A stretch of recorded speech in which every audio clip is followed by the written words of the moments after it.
tanong, maraming sagot. Maraming haka-haka at maraming mga katha. Nagsasalimbayang mga paliwanag. Gaya ng hangin ng aral na nagdadala sa tao sa magkabi-kabilang paniniwala. Ngunit, isa lamang ang dapat matanghal. Ang sagot ng Biblia.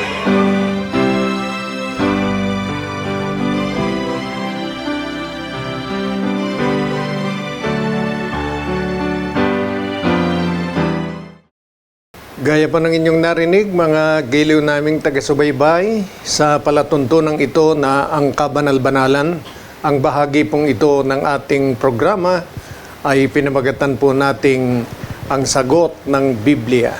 Welcome pong muli mga kaibigan at mga mahal naming mga taga-subaybay dito po sa ating segment. Ang segment na ito ay pinamagatang ang sagot ng Biblia.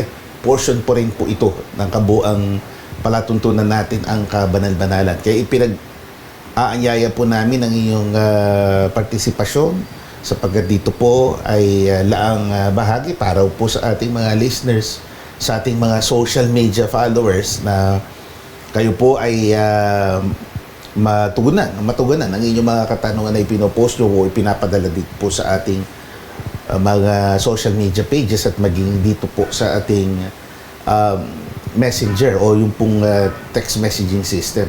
Ang ating pong text lines ay ang mga sumusunod. 0927-140-3782. 0927-140-3782. 0909-555-5009. 0909-555-5009. 0991-419-2027. 0991-419-2027. Ating website ay mostholychurch.com. At yun naman pong ating social media pages ay ang mga sumusunod. Sa Meta or Facebook, MHC Media. Yan po i-type nyo sa search bar. MHC Media and ang Kabanal-Banalan. Ang Kabanal-Banalan. Sa YouTube or YouTube naman, The Most Holy Church. Yan po ang ating YouTube channel. At ating pinagmamalaki din na renovated na po itong ating punong tanggapan. Number 688 Rahabago Street, Gagalangin, Tondo, Manila. So sa mga nagagabi po sa Maynila, welcome po kayo bumisita dito sa ating dako o opisina po ng Kabanal-Banalan Iglesia. At ibig namin introduce sa inyo, of course, ang ating kinagigiliwang anchor nitong ating palatuntunan, ang kapatid na Yushel, kapatid na Danilo S. Francisco, kasama po sa paglilingkod na ito, ang inyong kapatid na Gabriel, Brother George Quirino. Salamat po, kapatid na Gabriel. Opo. At salamat din po sa inyo, mga giliw naming taga-subaybay, sa patuloy po ninyong pagbibigay ng pagkakataon para kami po ay makapaglingkod sa inyo.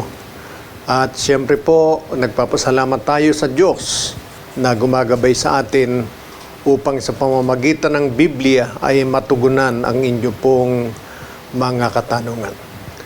Magpapasimula po tayo. Narito po ang unang katanungan. Meron bang pangalan ang Amang Diyos? Maganda ang tanong to. Napaka-importante ho. Meron bang pangalan ng Amang Diyos? Meron po. At yan ayon sa atin pong mababasang nakasulat sa Biblia. Basahin po natin. Narito po, Exodo 3 at 14. At sinabi ng Diyos kay Moises, Ako, Yaong ako nga. At kanya sinabi, ganito ang sasabihin mo sa mga anak ni Israel, sinugo ko sa inyo ni ako nga. Yan. Napakalinaw po niyan na talagang yan pahayag na tuwiran ng ating Panginoong Diyos. Na alam nating ang Panginoong Diyos na yan ang ating Ama o ating Amang Diyos. Kaya pinakikilala po niya ang kanyang sarili na siya si ako nga. So dito, mapapansin mo natin, sa wikang Tagalog po yan, siyempre. Pagka po natin. Sa English. Opo. Sa English, at hango po yan sa wikang Ebreo, yun yung bantog o pamosong kilala sa tawag na four-lettered word o tetragrammaton dun sa original na salin, yung 4 letters lang ang nakalagay ho doon. Ang Opo. pagbasa po ng Hebreo ay mula kanan papuntang kaliwa. Yun po ang sa kanila. Yung 4 letters na yon ay nire-representa, o yung pangalan nire-representa ng 4 na letra. Ito nga ho yung YHWH o sa bigkas o sa wikang Hebreo, Yod, Hey, Vav, Hey. O pag pinagsama, yung pinaniniwala ang wastong pagbigkas nito ay Yahweh. So yun yung base sa Biblia na alam po natin na siyang tanging batayan natin para masagot ang ating mga katanungan. Kaya yung salitang yon, kung sabihin sa Tagalog, ako yaong, ako nga. Ako si English, ako nga. I am. Opo. O ngayon, sa original niyang sa ginagamit natin as a proper name, ika nga. Importante ho kasi, syempre, para tayo ay magkakilanlan. O, tayong dalawa, halimbawa, hindi tayo magkakilala before. Hindi ko alam ang inyong pagkatao. I have known you ever since na Opo. si Ginoong Danilo Francisco. Kung nakilala ko kayo, kung sino kayo, yung karakter na Ginoong Danilo Francisco, nakilala natin sa pangalang kapatid na Yusiel. Opo. Ganun din ang Diyos. Siyempre, He introduced Himself. Nagpakilala siya sa gayong pangalan sa wika na naintindihan ng mga kausap niya, mga Hebreyong, mga Israelita. At sinabi niya yun kay Moises, bagaman yun din ang sinabi niya kahit kay Abraham na nauna sa kanila. Opo. So, yun po. Yun ho ang pangalan ng ating amang Diyos. Ang pangalang Yahweh. Ito ho, itong isa pang tanong, kapatid na Yusiel, na minsan ay nami-misinterpret ho talaga ito itong tugon ng Biblia. Literal bang dukitin ang mata kung nakapagpapatisod ayon sa Marcos 9:47? Basahin natin kung bakit ba sinabi ng ating Panginoong Diyos yan, ng Panginoong Kristo Jesus nung siya pumarito. Narito po sa mismong talata. At kung ang mata mo'y makapagpapatisod sa iyo, ay dukitin mo.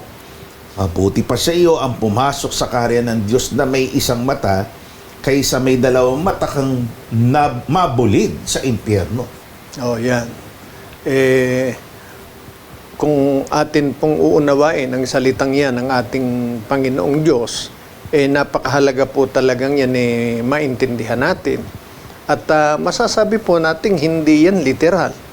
Dahil pagka po yan ay tinanggap nating literal sa ating buhay, palagay ko maraming mawawala ng mata sa mga tao sa mundong ito. Dahil madalas po talaga itong ating mata, pagka may nakita, kaagad na humahatol, nagbibigay ng pakahulugan, buti ng buti kung tama, mas madalas pa mali. Opo. Kaya nagkakasala, gaya ng nakapagpapatisod, ibig sabihin po nun gaya ng yun ang nakapipigil sa kanya para siya makarating doon sa mithiin niya na maging karapat dapat sa Diyos o sa mga pangako ng Diyos. Nalilisak, nadudulas, kaya Opo. tisod, napapatid. So hindi nakalalakad ng diretso, Opo. ng matwid sa harap ng Panginoon. So balikan natin ito, kapatid na Yusiel. Literal ho ba yun? Hindi po literal. Ang kasing kahulugan po niyan, yung sinabi rin ni Apostol Pablo sa kanyang pagtuturo sa unang Korinto 9:27. Ngunit hinahampas ko ang aking katawan at aking sinusupil. Baka sakaling sa anumang paraan, pagkapangaral ko sa iba, ay ako rin ay itakwil. Yan ang talagang kahulugan nun. Sabi ni San Pablo, sinusupil ko ang aking sarili. Kung kailangan, hinahampas ko. Ibig sabihin, talagang lahat ng paraan para masupil niya yung sarili niya, para madisiplina niya, ginagawa niya. Kaya, hindi naman literal na paghampas. Talagang lahat ng pwede niyang magawa para mapigilan ang kanyang sarili sa pagkakasala, yun ay kanyang ginagawa. At ang isang pagbibigay niya ng halimbawa sa bagay na yon, nung sumulat siya sa mga taga-Kolosas. 3 at 5. Patayin nga ninyo ang inyong mga sangkap at katawang na nga sa ibabaw ng lupa. Pakikiapid, karumihan, masamang pita, masasamang nasa, at kasakiman na iya'y pagsamba sa mga Diyos-Diyusan. O yan, patayin. Paano ba papatayin yung mga sangkap ng katawan na yan? Literal na naman ho ba? Mhm. Ang pagpatay ho kasi ibig sabihin, pigilan. Pag pinatay mo, pinahihinto mo. Di ba? Huwag mo hayaang manaig. Parang yung ilaw. Patayin mo nga yung ilaw. Oo. Hindi Ibig naman sabihin nun? sasaksakin yung ilaw. No? Oo. Patayin mo turn yung off. gripo. Opo. Turn off din. Opo. Hindi ho kill. Ika nga sa English. Yung kasing kahulugan. Patayin, huwag itulutan nga na ito ang manaig. Magpatuloy. Opo. Sa iyong pagkatao, wala namang sariling isip yung mata. Siyempre, wala namang sariling isip yung kamay. May mga ganyan Opo. na parang nakikita niya kumikilos ng kusa ang aking kamay. Parang independent sa isipan mo na nagpapasya siya sa kanyang sariling mga gawa. Putulin ko na lang to. Hindi ho ganun, mga kaibigan. If that is the case, marami siguro papasok na sa langit na putol-putol ng maraming bahagi ng katawan. Dahil Opo. lahat tayo may mga ninanasa, may mga desires. Nakikita ng ating mga mata, gustong tangnan ng ating mga kamay. So let's not take it literally, kundi sabi nga ng usual, batay sa Biblia, ito'y pagsupil o pagdidisiplina din sa atin. Opo. Ano po? Kaya halimbawa, pag nakikita mo yung kapitbahay mo, naha-high blood ka, doon ka palagi nakatingin, siya palagi pinagmamasdan mo, maha-high blood ka nga niyan hanggang sa madali buhay mo. Opo. Talagang ibig sabihin nun, naha-high blood ka pala pag nakikita mo, di wag mong tingnan. Pag napupunta ka ron, sumasama ang pakiramdam mo. Pag nakita mo, di wag kang pumunta ron. Di ba? Umiwas na lang. Huwag Opo. na, itanggalin mo yung paningin mo doon. Huwag mo nang tingnan kasi Opo. may epekto sa'yo Di ba? Yung mga ganong bagay. Opo. Bawa, sabihin na natin ngayon, maraming tukso na nakikita, lalaki nakikita ng babae. Pag nakakita natutukso siyang mag-isip tungkol sa kanya, kung yun ang kahinaan mo, kahinaan mo, hindi, ipikit mo yung mga mata. Nga. Okay. O iiwas mo na talaga outright. Hindi lang mata mo, yung buong pagkatao mo. Ikaw mismo ang aalis. Di ba? Iwasan mo na yung mga ganong sitwasyon. Alam mo nang ganon ang sitwasyon doon. Doon ka pa magpupunta. Hindi mo nasusupil. Hindi mo napapatay ang masamang nasa. Hindi lang ng mata mo, kundi ng buong katawan mo. Opo. Salamat po. At sana po nakatulong kami sa pag-unawa ng napakahalagang bagay na ito na sinabi at ipinahayag ng ating Panginoong Kristo Jesus. Kasunod po, batid na usual, may kaligtasan ba ang mga taong namatay na mabuti? Doon pa lang sa tanong, kita na natin, logic. Opo. Dapat may kaligtasan ho yan. Pero siguro ating sangguniin ng Biblia, batid Opo. na usual. Kung alin yung tinutukoy niyang mabuti rito na sapat para ang tao ay magkaroon ng kaligtasan. Basahin natin. Ito sa Roma 2:14 hanggang 15. So, sapagkat kung ang mga hintil na walang kautusan sa katutubo ay nagsigawa ng mga bagay ng kautusan, ang mga ito na walang kautusan ay siyang kautusan sa kanilang sarili na nagtatanyag ng gawa ng kautusang nasusulat sa kanilang puso na pinatototohanan ito pati ng kanilang budhi at ang kanilang mga pag-iisip ay nangagsusumbungan o nangagdadahilanan sa isa't isa. Meron po talagang mga taong ganyan na hindi alam kung ano ang kautusan ng Diyos, kung ano katwiran ng Diyos. Hindi alam yung tungkol sa church. hindi alam kung sino ba talaga ang Diyos. Basta ang alam nila, may Diyos at sa ganang kanilang sarili, hindi sila nang aapi, nang aargabyado ng kanilang kapwa at talagang sinisikap nilang maging matwid ayon sa kanilang nalalaman. Hindi po hahatulan ng Diyos yun base sa kautosang alam natin dahil hindi nila alam yung kautusan. Hindi po katulad dito sa mundo, hindi mo pwede ikatwiran na hindi mo alam yung batas. Opo. Hindi mo alam yung NCAP. Yung NCAP and CAP, no? Opo. Non-contact apprehension, ano? Opo, no contact, program. No contact apprehension. Hindi pwede idahilan. Opo. May kasabihan niya sa usaping legal, yung ignorance of the law. Excuses no one. So, hindi pwedeng ikatwiran mo sa humuhuli sa'yo na hindi mo alam ang batas. Opo. Pero sa Diyos, makatwiran pa ho ang Diyos eh. Opo. Dito, ang assumption o presumption dito na hindi mo kasi alam. O kaya hindi mo inabot yung pag-iral ng batas na yun, ipinapatupad niya. Baka ipinanganak ka na nasa isang lugar na liblib at wala ka talagang kalinangan sa nasabing mga utos. Anong sabi? Ikaw ay nalilibid o nasasakop ng kautusang nakaukit sa puso ayon sa budhi. Kasi nga, tayo nilikhang mga tao, tayo may mga kaluluwa, binigyan tayo ng kaalaman para madistingge kung ano ang mabuti at masama, kung ano ang moral o immoral. Inherent sa atin yan. Mga kaibigan, kahit hindi ho nakapagbasa ng Biblia, alam mo kung ano yung dikta ng yung konsyensya, kung ano yung makabubuti. Siyempre, natural.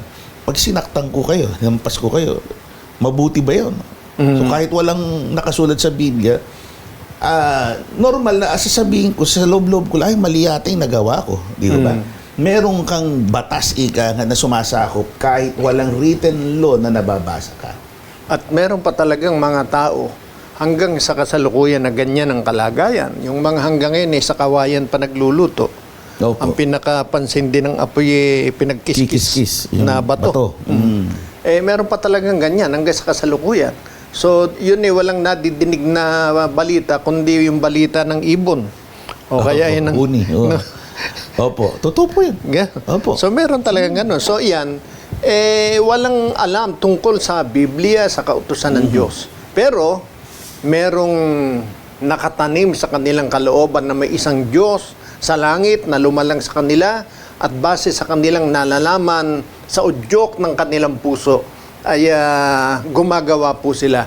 At kung yon sa harap ng Diyos ay nauuring mabuti, ang mga gayon po ay doon mismo hahatulan ng Diyos o pagpapasya ng Diyos. Diyos ang makapagsasabi at sinasabi ng Biblia kung sila po ay nararapat o hindi sa kaligtasan. Kaya meron pong mga tao na magiging karapat dapat sa kaligtasan kahit hindi po nila nadinig ang aral ng Panginoon. At yan binigyan din ng Panginoon ang siya pumarito.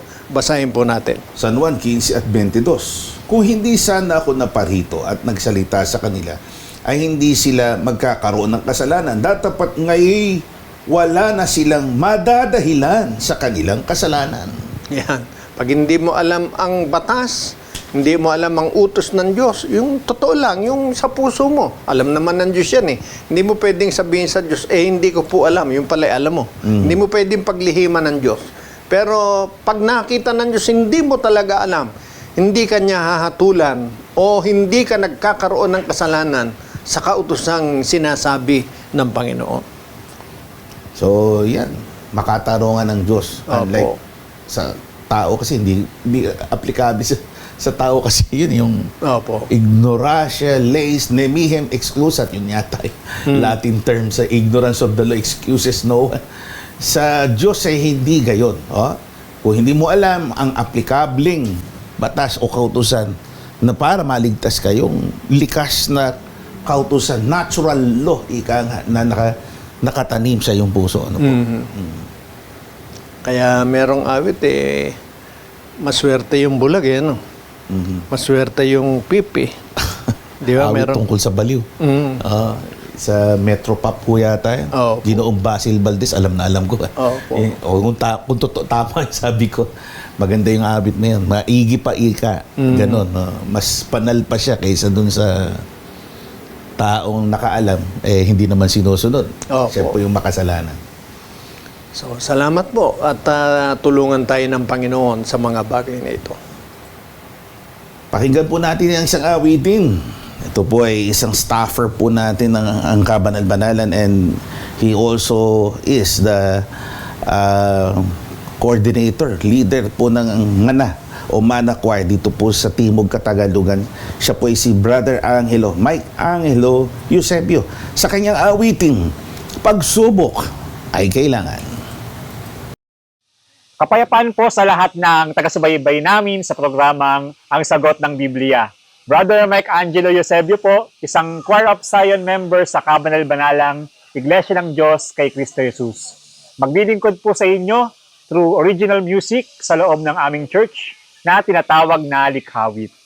Ang pag-ibig ng Diyos ay hindi lamang nasusukat sa magagandang bagay na natatanggap natin, kundi lalo na po sa mga pagsubok na kanyang pinapahintulot.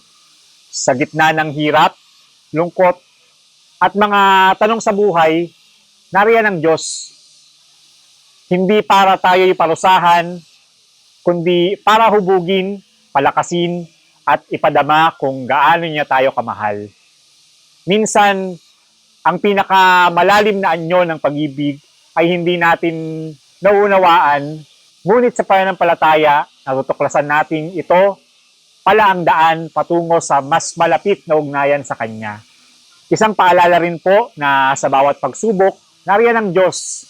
Nagpaparamdam ng Kanyang wagas na pag-ibig sa atin. Kaya pakinggan niyo po ang likhawit na Pagsubok ay Kailangan.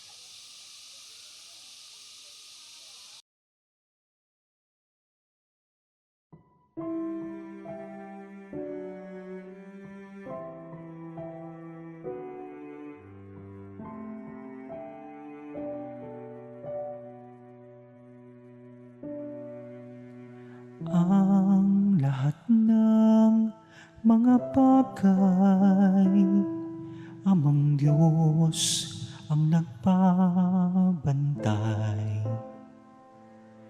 Matiyag kang inihanda sa ating mabuting gabay.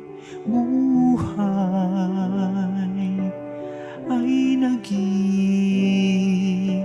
makulay.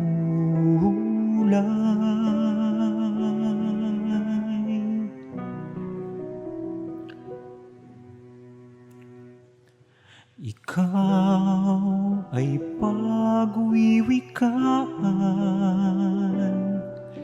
mga masasamang bagay. Kukutiyain isasakdal, sa buhay dadarang, dahil kabanal, banalan.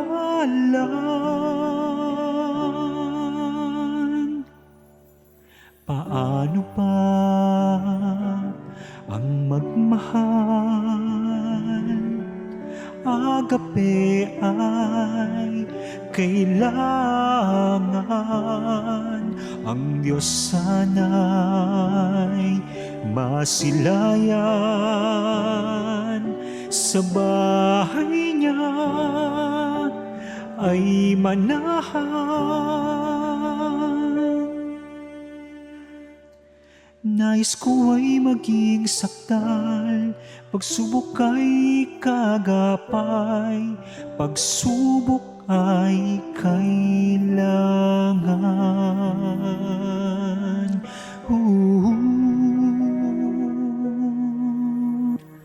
Magalak, magsayang tunay, ikaw ay pahihirapan. Hanggang ikaw ay mamatay, ito ang daan ng buhay. Tahakin mong mayroong katapangan. Paano ba ang magmahal? Agape ay kailangan. Ang Diyos sana'y masilayan. Sa bahay niya ay manahan.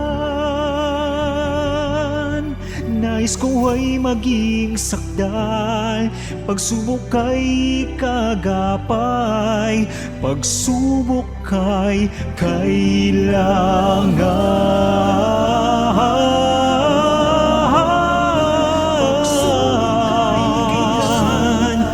Pagsubok ay kailangan.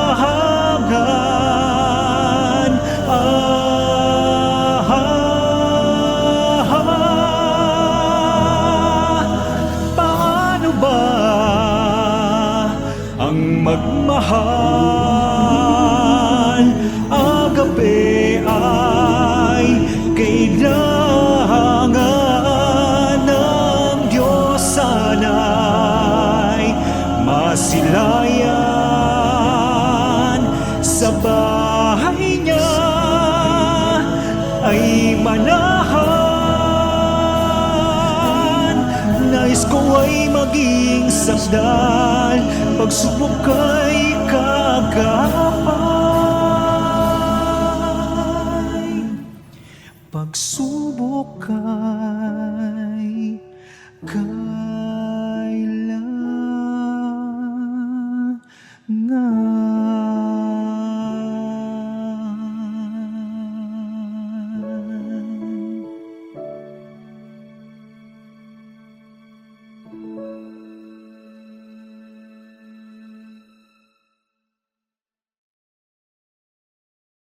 Oo nga naman, no?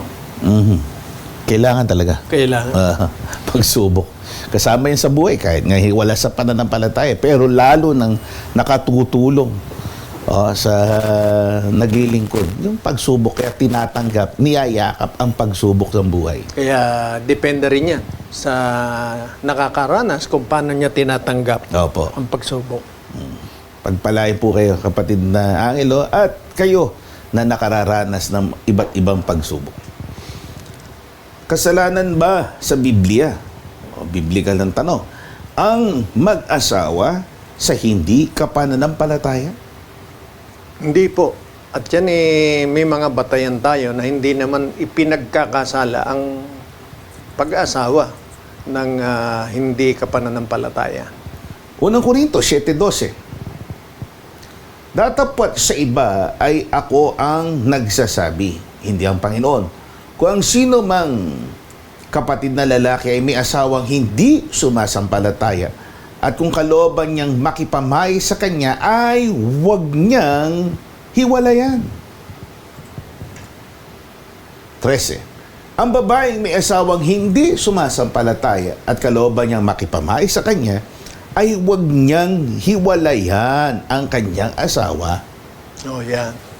Kasi meron talagang mga sitwasyon na yung kapatid nakapag-aasawa ng hindi kapatid. Meron naman, nung makilala ang iglesia, may asawa na hindi kapatiran. Kaya hindi pwedeng ibawal sa panahong Kristiyano yung pag-aasawa sa hindi kapananampalataya. Kung maiiwasan, mas mabuti. Pero kung nandun na sa ganong kalagayan, hindi po naman na nararapat hiwalayan, hindi rin po ipinagbabawal. Opo. Ayon kay Apostol Pablo. Kahit once upon a time, baka merong argumento dyan, bawal daw talaga. Noon. Noon yun. In the long run, pinayagan na rin. Hindi sa ipagkakasala. Meron hong isinasaalang-alang ho kasi ang Panginoon kasi baka mailigaw ng ibang Diyos. Kaya yun ay gaya ng ipinagbawal sa kanila. Pero Opo. in the long run, alam natin, yung lola ni David, Opo. si Ruth, o Moabita po yun. Meron pang nailaang aklat na ipinangalan sa kanya. Moabita po yan na napangasawa ni Boaz. May mga instansya na talagang pupwede. At lalo na sa panahon Kristiyano. Sinabi dito, hanggat maaari talaga kapananampalataya. Pero hindi ito grounds. Kasi ang tanda ko sa ibang reliyon, ganun eh. Hindi pwede sila ikasal unless pareha sila ng pananampalataya. Policy nila yon. Opo. Sa ganang atin, pwede naman. Huwag lang ho siyang padadala doon sa pananampalataya ng iba. Kung baga maaari, siya pa ang manghikayat. Yung sumasampalataya, siya ang mangumbinsi, humikayat doon sa hindi sumasampalataya na maniwala o sampalatayanan ang kabanal-banalang iglesia. Opo. Kaya sa Biblia, hindi po ibinabawal yan. Hanggat maaari, iwasan, pero hindi po isang kasalanan ang pag-asawa ng hindi kapananampalataya. So, salamat po.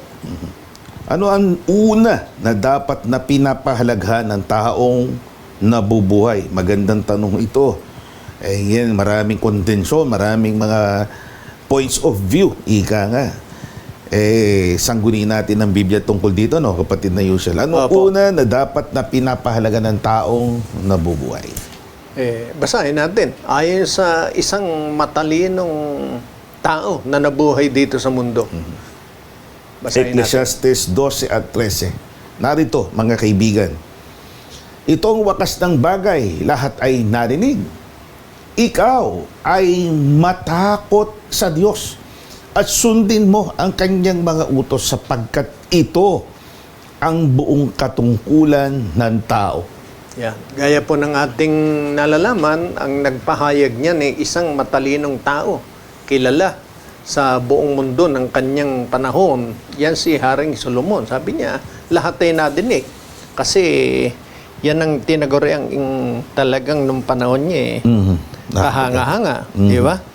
Nagsasaliksik, nag-oobserba, kahit nga ho yung langgam at yung behavior ng tao magkasama, isang lalaki, isang babae, maging yung kilos ng ahas. Opo. Di ba? Inoobserbahan niya. Kaya after ng kanyang observations, ito yung conclusion. Kaya nga nakalagay, ito ang wakas ng bagay.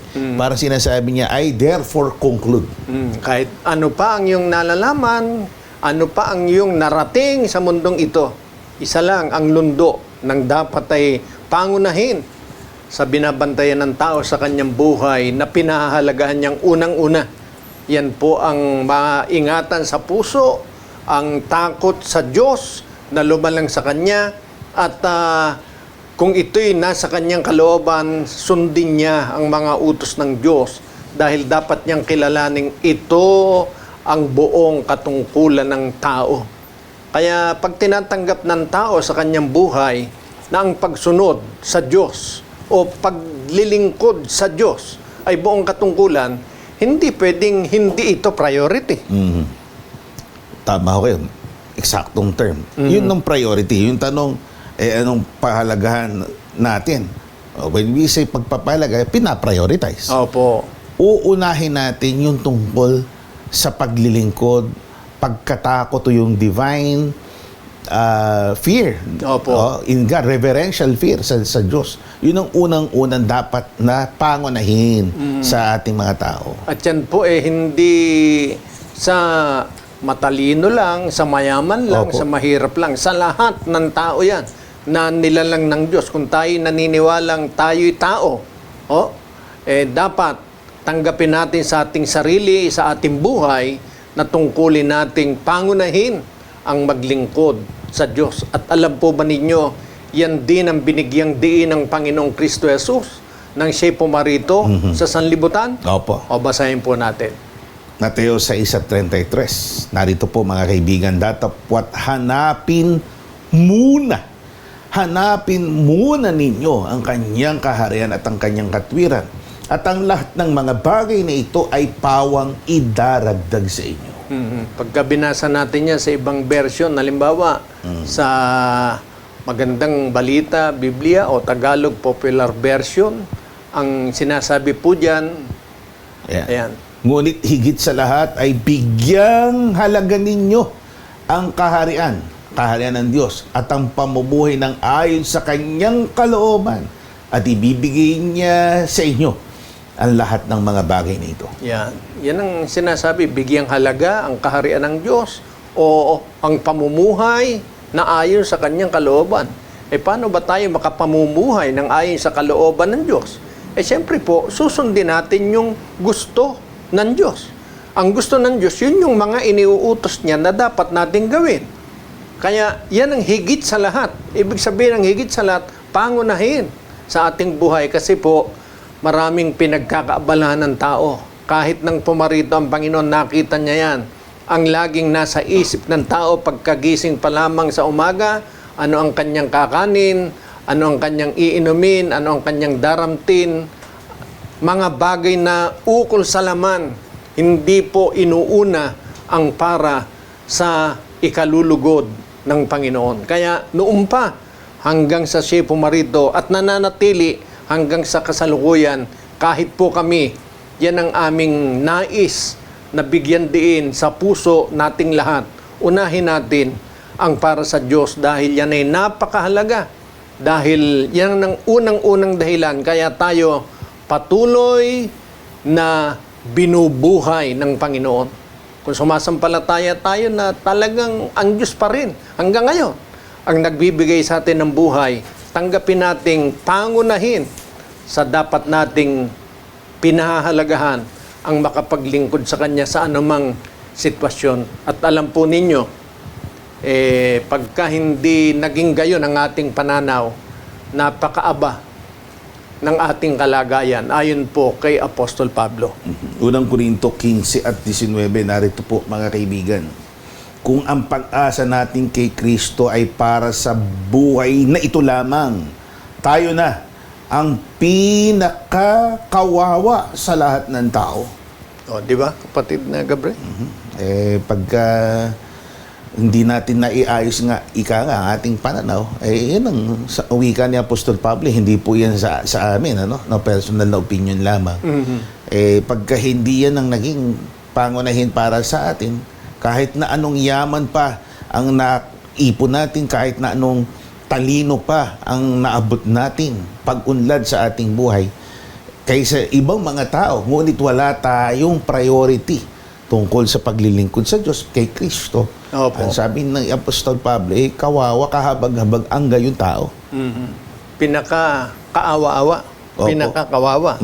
Kasi akala ng tao, ang kawawa ay yung mga nandun sa, sabi ng mga politiko, nasa laylayan. Opo.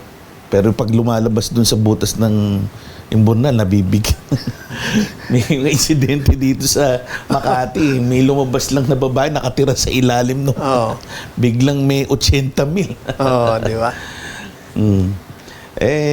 Hindi, kawawa pa rin yun. Ibig sabihin, nasa laylayan sila. Pero kung iahanay sa yung spiritual na pagtingin para sa kanila, sa paningin ng Diyos, ika nga, nasa sila yung parang lumilitaw na nasa laylayan kung hindi nila binibigyan pansin ang paglilingkod sa Diyos. Opo. Pero meron pang mas kaawa-awa yung mga tao na walang puwang sa isip, sa kalooban na bigyang lugod ang Diyos na nagbibigay sa atin ng buhay. Kaya wag nating papayagan yon bilang mga tao sa mundong ito. Dahil alam naman natin, sabi nga ng iba, wala tayong madadala sa hukay. Opo. Pagdating ng ating kamatayan. Opo. Lahat ng ating inipon, walang Wala. ibang pupuntahan. Makikinabang yung naulila mo dahil kung buhay pa sila, magagamit nila. Pero ikaw napatay, hindi mo na magagamit yun. Kaya nga tayo, wala din mong tradisyon sa Biblia na pagpatay ka, dapat may tangan-tangan ka sa lapi. Mayroong ganun na pinapahawak talaga, literal na hawak yung Para may baon. salapi na may baon. O di kaya, gaya ng kaugalian ng mga sinaunang Ehipsyo, yung mga paraon nila, yung mga yaman nila, isinasama dun sa kanilang arsopagus, yung kanilang ataol. Hindi ho madadala yon sa kabilang buhay, ika. Oh. Patay ka na, anong pakinabang mo dun? Dahil lahat ng yan, may hangganan. Hanggang dito lang yan sa lupa. At kung Opo. ipaliwanag yan ni Apostol Pedro, basahin po natin. Narito. 3 Datapad darating ang araw na gaya ng magnanakaw na ang sangkalangitan sa araw na yan ay mapaparam nakasabay ng malaking ugong at ang mga bagay sa langit ay mapupugnaw sa matinding init at ang lupa at ang mga gawang nasa lupa ay pawang masusunog. Oh, yan. Napakalinaw. Ang lupa at ang mga gawang nasa lupa, masusunog na lahat yan. Kaya kahit gaano karami yan, mawawala ng saysay. Alam naman natin, hindi naman natatapos ang kasaysayan ng tao sa mundong ito. Meron pa pong panibagong buhay.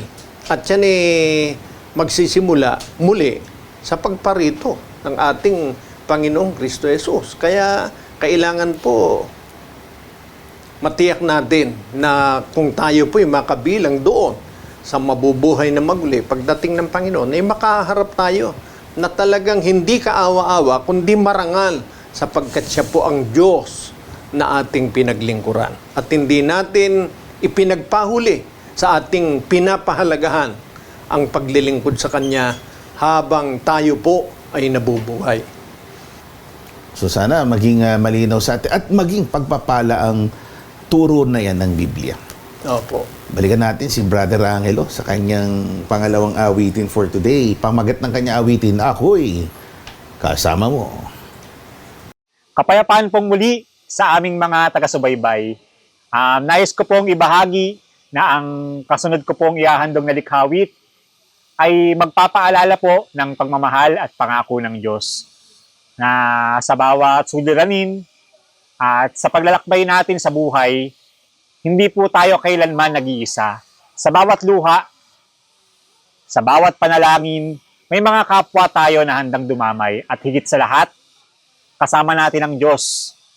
Iniaalay po namin ang awit na ito para sa inyo na aming taga-subaybay sa programang ito. Sana po ay maging inspirasyon ang awit po na ito sa inyong patuloy na pagtangkilik sa aming programa. At hopefully ay makasama din po namin kayo sa paglilingkod sa Diyos sa loob ng Kabanal-Banalang Iglesia. Narito po ang handog na likhawit na Ako'y Kasama Mo.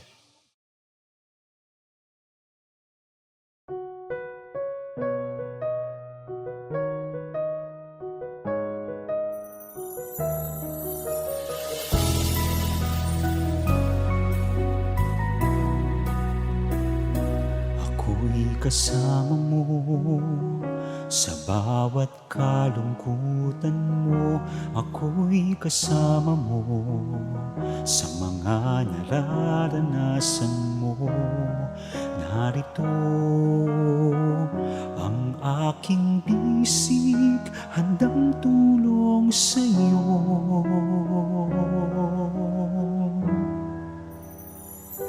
Ako'y kasama mo, anumang pagdaanan mo. Ako'y kasama mo sa hapis at ligaya mo. Ako'y narito, handang umalalay sa kahinaan mo.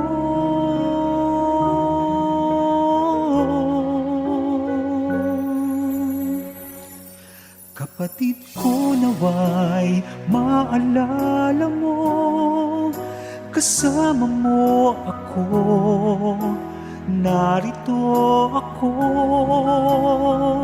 Sa bawat pagpatak ng luha mo, handang maging sandalan mo sa pagpatnubay ng ating Amang Diyos. Ako'y lalagi lamang sa tabi mo. Pagdaanan mo, ako'y kasama mo sa hapis at ligaya mo. Ako'y narito, handang umalalay sa kahinaan mo.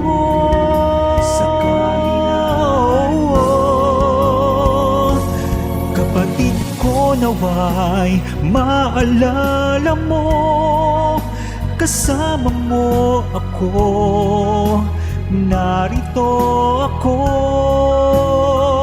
Sa bawat pagpatak ng luha mo, handang maging sandalan mo sa pagpatnubay ng ating Amang Diyos. Ako'y lalagi lamang sa tabi mo. Minsan pa'y alalahanin mong may Diyos na nagmamahal sa'yo. Hinihintay lamang niya pagbabalik mo.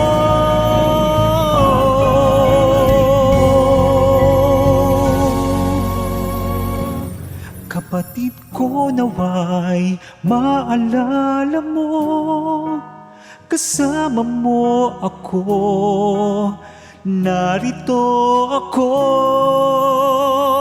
Sa bawat pagpatak ng luha mo, handang maging sandalan mo sa pagpatnubay ng ating Amang Diyos. Ako'y lalagi sa tabi mo. Kapatid ko naway maalala mo, kasama mo ako, narito ako. Sa bawat pagpatak ng luha mo, handang maging sandalan mo sa pagpatnubay ng ating Amang Diyos.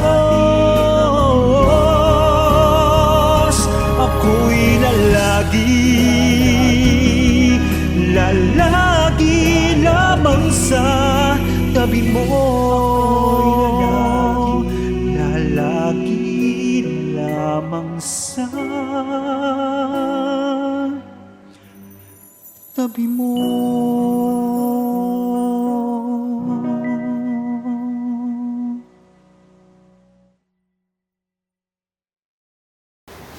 Salamat, kapatid na Angelo, sa inyong natatanging awitin. And we will be hearing from you again soon. Nararanasan ba ng tao, kapatid na Yushel, ang pagiging buhay ng Diyos? Yan, mga contention ho kasi ito ng mga ateista, kapatid na Yushel. Wala talagang Diyos. Siyempre, dito, para sa kanila, if God is non-existent, siyempre, walang umiiral na Diyos. Walang buhay na Diyos. Pwede rin sabihin, paano mahayag sa tao ang pagiging buhay ng Diyos. Parang Opo. ganon, ang ibig sabihin niya. Di basahin natin kung paano nararanasan ng tao ang pagiging buhay ng Diyos. Opo. Roma 1:20, sapagkat ang mga bagay niyang hindi nakikita buhat pa ng lalangin ang sanglibutan ay nakikitang maliwanag, sapagkatan to sa pamamagitan ng mga bagay na ginawa niya, maging ang mga walang hanggan niyang kapangyarihan at pagka-Diyos, upang sila'y walang maidahilan. Yan. Napakalinaw naman eh. Ang Diyos hindi nakikita, pati yung kanyang mga bagay na nagpapakilala kung sino siya. Pero kung tayo po'y magmamasid sa ating paligid, lahat ng mga bagay na yan siya may gawa. Hindi mo nakikita ang Diyos, pero nakikita mo ang gawa ng Diyos. Kaya, meron ka bang maituturo na pinagmula ng mga bagay na yan, kundi ang Diyos na gumawa ng lahat ng mga bagay? Kaya sa tao na talagang nag-uunawa at nagmamasid na mabuti sa pagtanggap ng mga katotohanan ito sa mga bagay na nakikita natin sa mundo, nahayag sa atin na totoong may Diyos na umiiral. Hindi po parang nagkataon lang ang mga narito sa mundo. Opo. Parang incidental lang na nangyari. It just happened na walang makapangyarihan sa lahat na may gawa ng lahat ng. Hindi po gayon. Mga kaibigan, at kahit ang siyensya hindi maitatanggi na there is really an existent God behind all this. Itong mga nakikita po natin. Pinatotohanan din ng siyensya yan. Merong mga pagsasaliksik na posible ba na umiral ang mass o ang pagkakaroon ng pag-iral ng isang bagay sa pamamagitan ng isang makapangyarihan. Opo, pinatotohanan ng siyensya yan. Gumawa sila ng eksperimento mula sa wala na talagang sisidlan na walang laman. Nagkaroon ng pag-iral ng bagay dahil may kapangyarihan mula sa labas, ika nga sa ikala ng eksperimento, na nakalikha sila, ika nga nakapag-produce sila ng bagay. Opo. So ito'y nagpapatotoo na doon merong makapangyarihan, ika nga, na nasa likod ng lahat ng ito, kaya umiiral yan dahil nandun siya. Opo. Siya ang may gawa, makapangyarihan sa lahat, siya ang may gawa ng lahat na nakikita natin. At siyempre tayo mga tao, gawa ng Panginoon. Buhay ang Diyos. Opo. Hindi pwedeng sabihin ng tao, halimbawa, yung nauuso ngayon, dati ang kalamansi, para makapitas ka ng bunga, medyo kailangan matangkad ka ng konti. Eh ngayon, kahit bata, pwede nang makapitas ng kalamansi. Kasi nakaka-imbento sila ng maliit pa, may bunga na. Oo, di ba? Opo. Yun ba, pwedeng sabihin ng tao, magaling ako eh. Kaya nagawa ko yan. Opo. Ang ginawa lang niya, yung, ano tawag doon, grafting. Grafting. Oo. Opo. Pero yung nagpatubo ng ugat noon, nagbigay ng buhay doon, siya ba?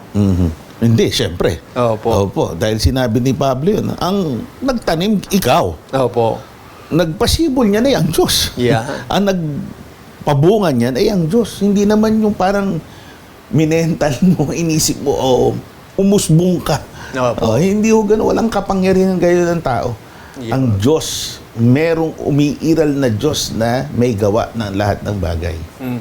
Kahit nga yung butil ng munggo, para maging toge, tao ba gumagawa nun? Puro pagkain ho naisip niyo. Opo. Opo, siyempre. Yung lahat ng mga yan na nakikita nga po natin, patotoo yan na umiiral ang Diyos. Ngayon, dun nga sa tao, yun ang tanong eh. Opo. Paano mo mapatutunayan? Yun mo, yung kalikasan mismo. Ngayon dun sa nag-iisip, bakit parang hindi natutupad yung mga panalangin ko, hiling ko sa Kanya. May mga ganun na isip niya. Kung talagang umiiral kang Diyos, bigyan mo ako ng ganito. Hindi ho ganun ang konsepto ng paglilingkod sa Diyos. Opo. Ang Diyos may pagpapasya na hindi natin abot pa. Ika nga, maraming konsiderasyon bago ibigay sa iyo yung kahilingan mo at may perfect timing po siya kung kailan niya ibibigay. Hindi ka karapat-dapat o hindi kaya ay hindi ka pinapansin. Umiiral ang Diyos, ibibigay niya na may kasapatan o higit pa sa iyong inaasahan ang hinihiling mo sa Kanya. Kaya katotohanan po yan, kahit sa ating buhay mismo. Sabi nga ng Panginoon, sino sa atin ang makapagdadagdag ng kahit isang segundo lang sa ating buhay? Tayo gaya ng isang singaw, di ba? Ganun lang ating kalagayan. Pero hanggang ngayon, buhay tayo, hindi sa sarili natin yan. Yan po ay gawa ng Diyos. Pagka po hindi na tayo binigyan ng Diyos ng hininga, yung hininga ng Opo. ng buhay, Opo. wala na. Paalam na kay mundong ilaw. Matandang kasabihan niyan, baka hindi maintindihan. Kahit ako di ko naintindihan at yung lang. Paalam kay mundong ilaw. So, paalam Earth. Sa mga millennials ngayon. Kaya tandaan po ninyo, sampalatayanan po natin yan. Huwag po tayong padala sa mga pilit na sabi nga ni Apostol Pablo, sumisikat sa matulis. O kaya lumalaban sa liwanag na kailanman na hindi pwedeng sagkaan dahil yan ang Diyos. Yan ang mga kalooban ng ating Panginoong Diyos. Hanggang dito po muna ang ating pagtugon sa inyong mga katanungan. Sa bahaging ito, tayo po ay magpapasalamat sa Diyos. Kaalinsabay nito ang patuloy na pagdulog sa Kanya para po sa ating mga kapatid, maging sa inyo po na aming mga taga-subaybay sa programang ito. At ito po ay sa pamamagitan ng ating kasama sa paglilingkod sa inyo, ang ating ginagalang, minamahal na isa sa mga elder sa iglesia, isa sa mga presbitero, kapatid na George Quirino, kapatid na Gabriel. Opo. Tayo po'y manalangin. Aba, Panginoon namin Diyos. Aming Diyos. Dakila ka at ikaw ang tanging makapangyarihan sa lahat. Umiirag kang totoo sa Opo. aming buhay. Sa lahat ng aspeto ng aming pamumuhay, naroon ka, nakabantay sa mga aganapan sa lupa, sa individual mang pag-iral naming mga tao, Opo. ay nakasubaybay ka at gumagawa ka ng mga kaparaanan sa ikabubuti namin ng mga nagsisisampalataya sa iyo. Lakip nitong panalangin ay ang pagtatagubilin sa mga may tanging paglapit sa iyo, sa makatwid sila na nasa kalungkutan, dinadalaw ng sari-saring pagsubok, mga karamdaman, at marami pang iba. Amen. O Diyos, alwin mo sila ng banal mong espiritu, lalo na sila na nagdadalamhati, nakaranas ng maraming kalungkutan, naulila ng mga mahal sa buhay, nakararanas ng samut-saring mga karamdaman, mga kagipitan sa buhay na ito. Amen. Panginoon, ikaw ang tanging silungan namin. Ikaw ang aming malaking bato. Ikaw ang matibay naming saligan. Kaya sa anumang pinagdadaanan namin ay nangahawakan kaming ikaw ay isa sa aming palagi. Opo. Papatnubayan mo kami, bibigyan mong o ibabalik mong kalakasan ang tinataglay na kahinaan ng aming lupang katawan. Bibigyan mong lunas ang mga sakit o karamdamang dumadalaw sa aming mga lupang katawan din. At bibigyan mo ng tugon ang mga problema namin at matatagpuan namin ang mga sagot dito at makatatawid kami sa lahat ng ito at ipinapangako namin na ang lahat ng ito matapos naming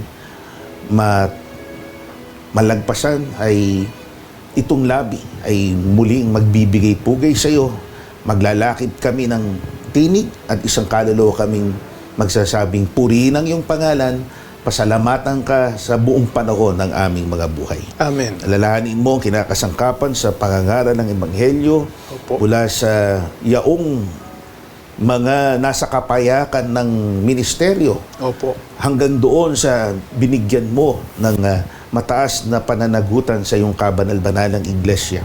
Patnubayan mo kaming palagi, kanuman Opo. ang sinasalungan naming mga hamon sa pagsusulong ng pangangaral na ito. Ang lahat nawa ay malagpasan namin sa tanging layuning maitanghal ang iyong iglesia at ang kadakilaan ng iyong malinis at marangal na pangalan. Amen. Kami po ay lubos na nagkakatiwala na dinirinig mo ang panalangin ito. Ito ay aming hiling sa ngalan mong Diyos at Kristo Jesus na aming tagapagligtas. Amen. Maraming salamat po sa inyong patuloy na pagtangkilik. Soon, magkakaroon tayo ng marami pang expansion sa pangangaral na ito. Mayroon din po tayo pala, may mention ka na rin, yung format na parang podcast. Yan, sina kapatid na JL at kapatid na Ebiasa sa ibang platforms at sa iba't iba pang social media platforms. Kami po ang inyong mga lingkod at kapatid na Gabriel. At kapatid na Yusiel. Ang panalangin po namin magkakapatid sa kabanal-banalan Iglesia ng Diyos kay Kristo Jesus ay Kapwa nawa tayo, bantayan ng Panginoon sa ating paghiwalay, ibispa.